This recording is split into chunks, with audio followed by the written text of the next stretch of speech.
hasn't it? Just to be able to come alongside them as they're walking their journeys. But some of them have lost everything. So let's continue to uphold them in prayer as they walk through the process of just working through, and some of them are still waiting for assessors to come, and that waiting process is hard. But I must say, most of them have a wonderful attitude of gratitude that are there. They're just so grateful that they have somewhere to stay and somewhere. But let's keep praying for them. I want to start this morning with a quick survey. And this is a little bit what goes on about what we started before. But who believes that the Bible teaches that we need to forgive our friends when we hurt us? Just put your hand up. If you believe that the Bible teaches that we need to forgive our friends when they hurt us. Okay. Who believes that the Bible teaches that we need to forgive our enemies when they hurt us? Yep. Who believes that...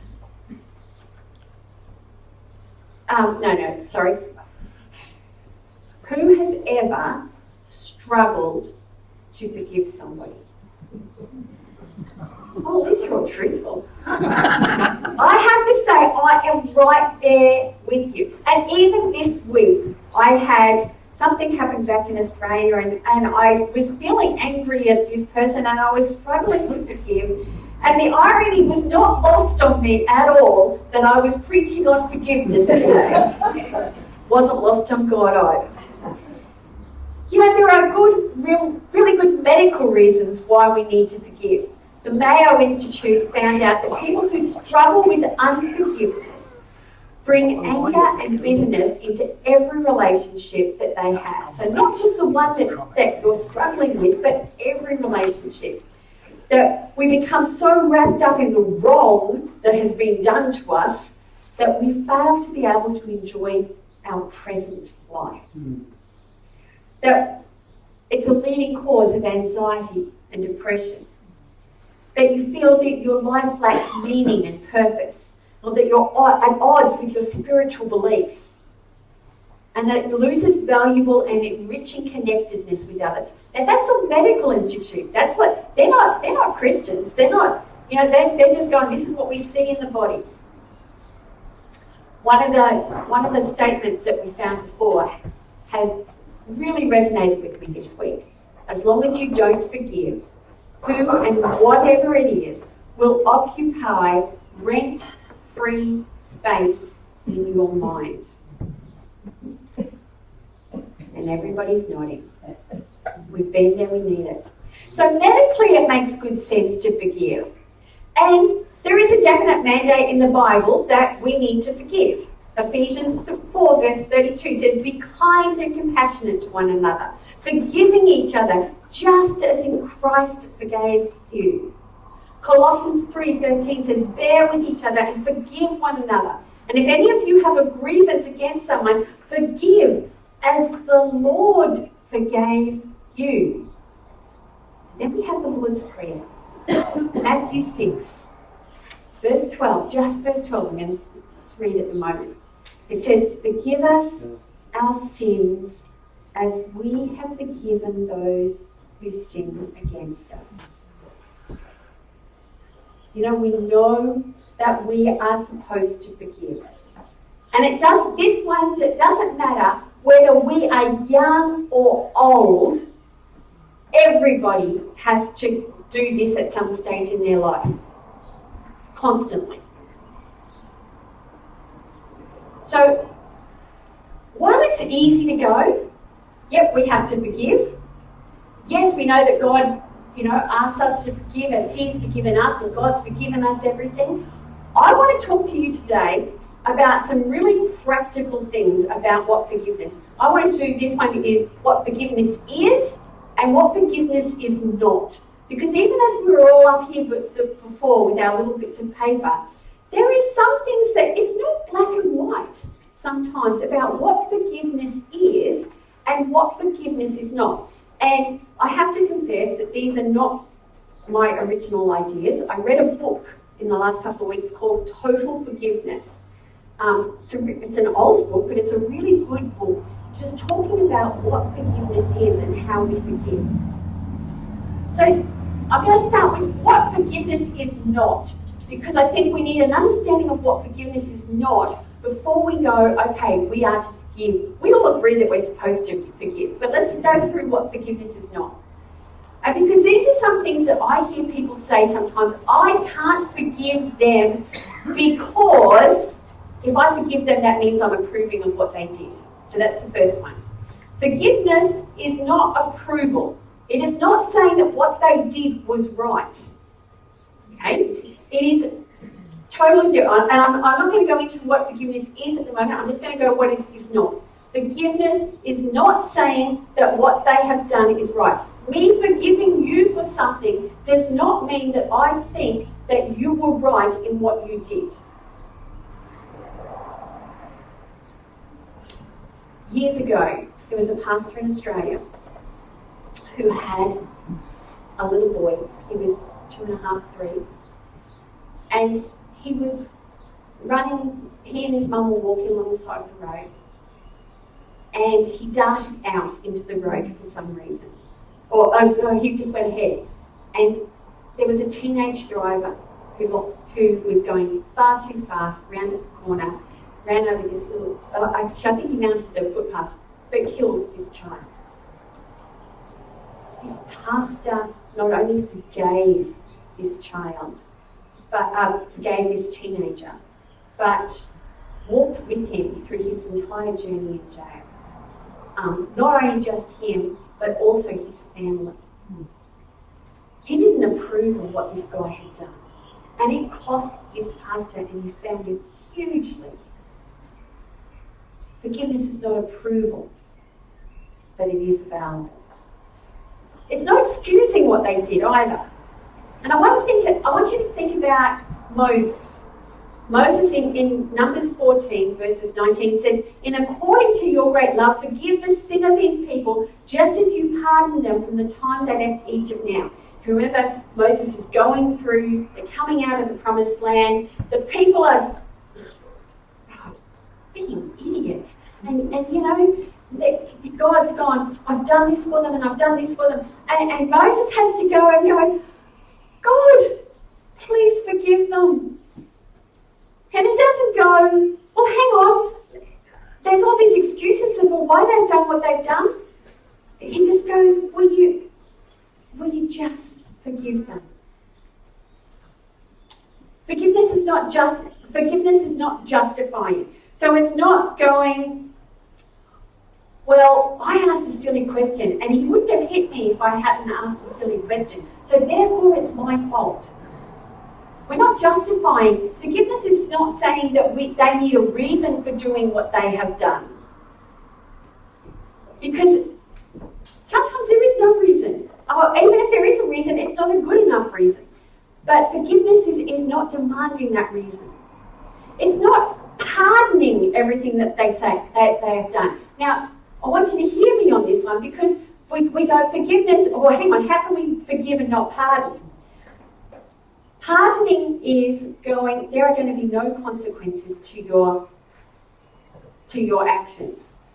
I can forgive somebody, but they still have consequences to go for their actions. This pastor forgave this young man, but there were still consequences for his actions.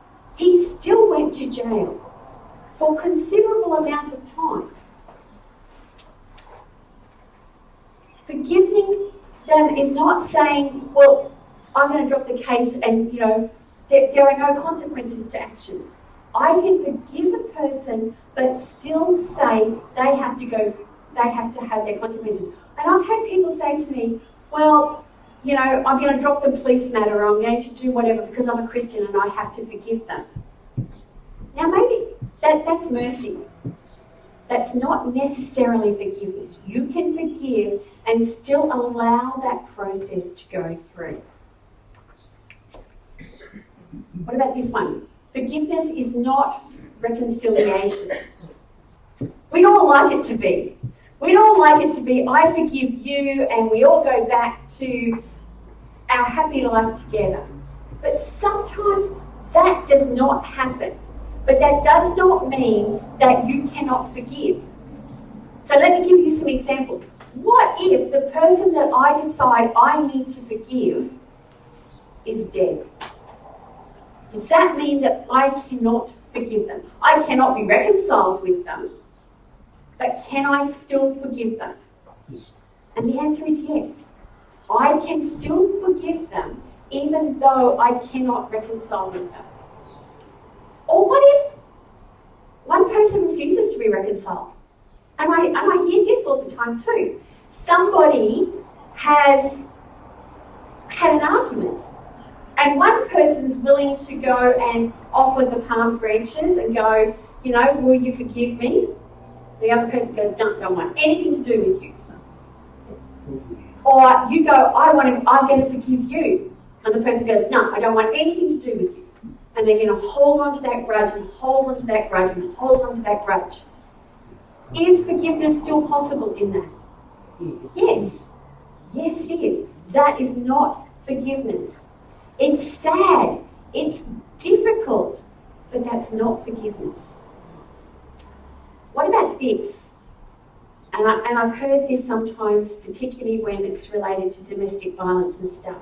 Well, if I forgive them, that means that I have to go back into that house, and I'm not willing to put myself into that position again where I might do it.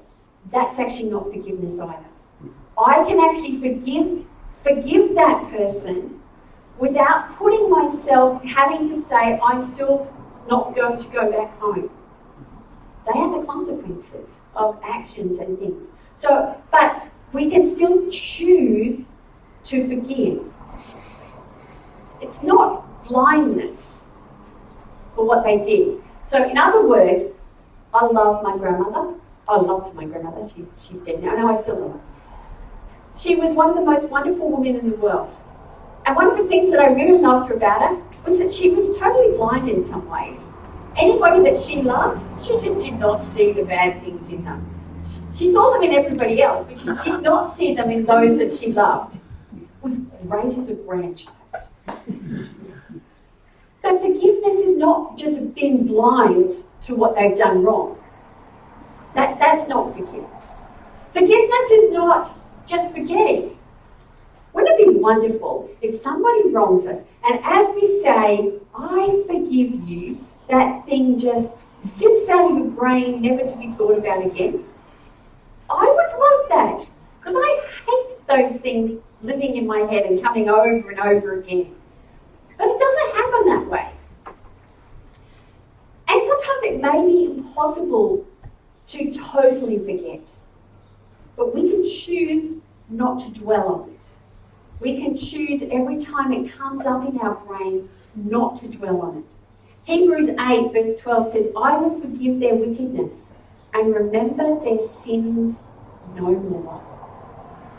Lord, help me to forgive like that, because I don't do a very good job of it sometimes. You know, God chooses to overlook our sins, and we need to work on doing it exactly the same way.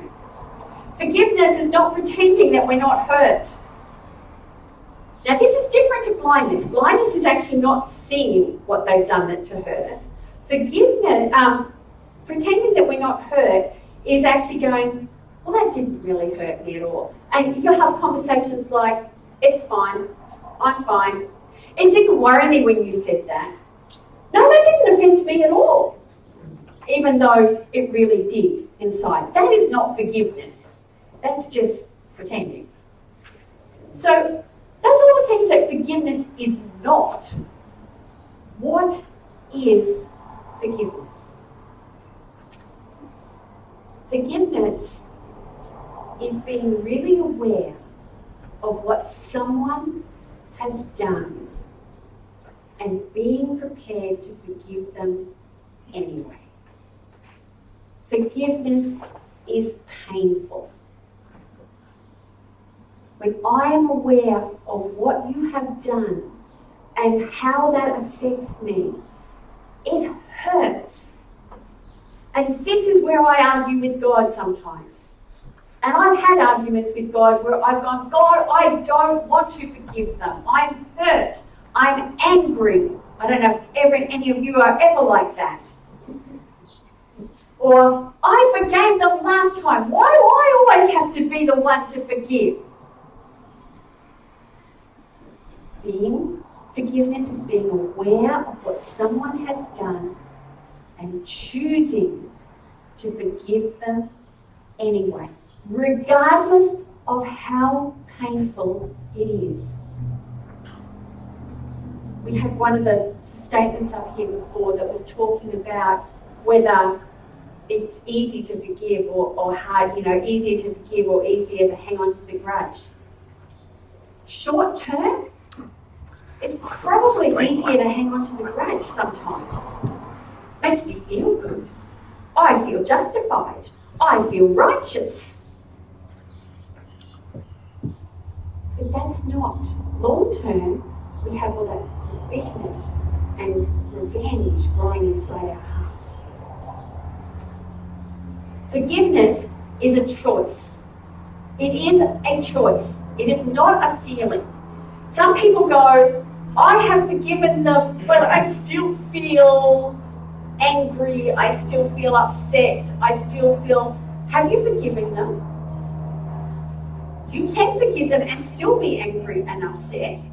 And you need to keep working on that.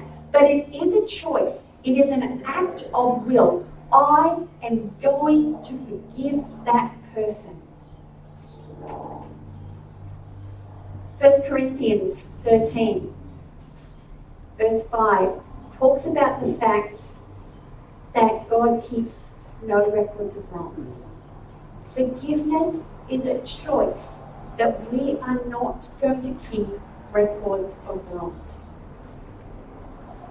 How many people have an argument and you start off with something that is happening right here and it ends up being with the list of everything that has happened that you've ever done to hurt me. Forgiveness is a choice. Do not keep a record of wrongs. Forgiveness is choosing to refuse to punish them. Now, I'm not talking about consequences here. I'm talking about those desires inside us. I'm angry with Andrew, so I'm just not going to speak to him for the whole day. I'm not angry with you, by the way. No, go with the pre-lunch. Did you just go, shh?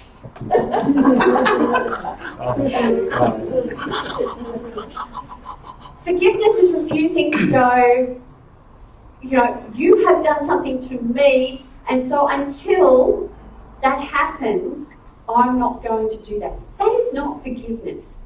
That is punishment. I grew up in a home that was a bit like that. So if I did something wrong, I could pay for it for weeks. I remember a couple of occasions where it was weeks before my father spoke to me again. That is not forgiveness. Forgiveness is refusing to punish. And that means that you actually have to go, because sometimes you can still be feeling angry and hurt and everything else inside, and you actually have to bring that forward and go, okay, I'm going to take responsibility for my own behaviour, and I'm not going to act like that. I can't do anything about their behaviour. I can do something about my behaviour. I've forgiven them and I'm going to choose to act differently. Here's a tough one. Forgiveness is not telling everybody what they did. Forgiveness is not going, do you know what Andrew did to me yesterday? She wasn't down there. And Andrew said this to me yesterday, and it really, really hurt my feelings. He is such a bad husband. And then going to the next person going, do you know what Andrew did yesterday? And again, Andrew hasn't done anything, by the way. Do you know what Andrew did yesterday? He did this and it hurt my feelings. And so I've gone around and I have all these people that are feeling really, really sympathetic with me, and everybody's got angst towards Andrew. Is that fair on Andrew? No. Now, pardon? That is gossip. But often we do that when we hurt. Now, is there a place for telling somebody? Yes. Yes, I think sometimes there is. Because sometimes you need some godly wisdom to help you get to that next step. But there still comes a place where you just have to go, suck it up and forgive them. Forgiveness is being merciful. Forgiveness is being merciful. It's not going, I want to see them punished. I hope that she falls into this deep, dark pit and breaks a leg. That is not being merciful. And if none of you have ever had that thought before, forgiveness is going, I hope a truck crashes into her. I hope this happens to her. That is not merciful. Forgiveness is being merciful. Forgiveness is an inner condition. It's something that actually happens inside us. 1 John 2 verse 10 says, anyone who loves their brother and sister lives in the light, and there is nothing in them that makes them stumble. If I have bitterness inside of me, does that make me stumble? Big time. So let's have this inner condition of where we are going to forgive. And we might need to forgive and forgive and forgive. And then it comes back and it comes into my brain and it starts going and I'm going, God, I'm still really angry about this and I'm still harbouring these feelings. I'm going to give them over to you again, and I'm going to claim that I am going to forgive this person. Forgiveness doesn't require them to say sorry first. That's a tough one. Forgiveness, so that's part of being the inner condition. It doesn't require them to say sorry first. You can forgive even before they apologise. And let's face it, they may never apologise. Some people don't. But you can forgive. Forgiveness is an absence of bitterness. You know that the bitterness is gone when you have no more desire to hurt them. You have no more desire to throw darts at the dartboard that has their face on them. You have no more desire to be even or to punish. And sometimes that requires a lot of prayer to get to that stage. Forgiveness is not easy. In fact, it's one of the things that I have often argued with God about. And there are many times that I have prayed, I know that you want me to forgive this person, but I cannot do it on my own. If you are in that boat today, now I'm going to go at the end of this service, come up, Evelyn and Colleen are going to be here. Don't take this bitterness and revenge home with you. You might need help to forgive.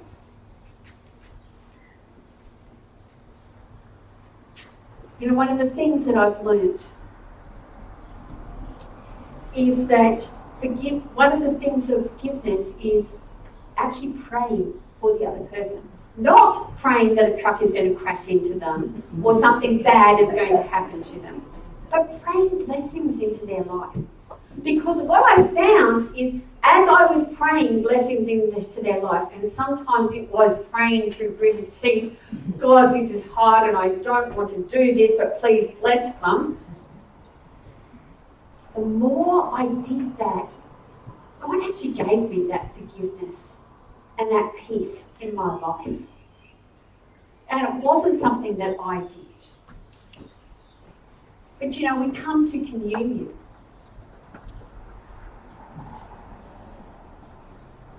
Forgiveness. What's it all about? Well, Christ forgave us. Christ forgave us. And he said, this is my body, which is broken for you. And we take this bread as a symbol. And we go, this is what Christ did for us. Because on the cross, what did he say? Father, forgive them, for they don't know what they do. Did they say sorry? No. Did he get down? Did they go, oh no, we made a big mistake and you shouldn't have been up on the cross? No. He's still humming. They were still jeering at him. Was he hurting? Absolutely.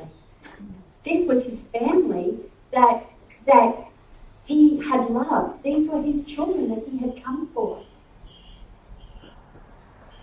But he said, Father, forgive them. And that's what he calls us to do as well. Let's pray.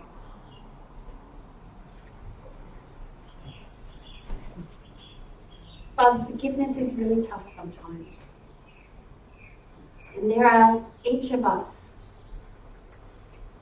may have names that are coming to our minds at the moment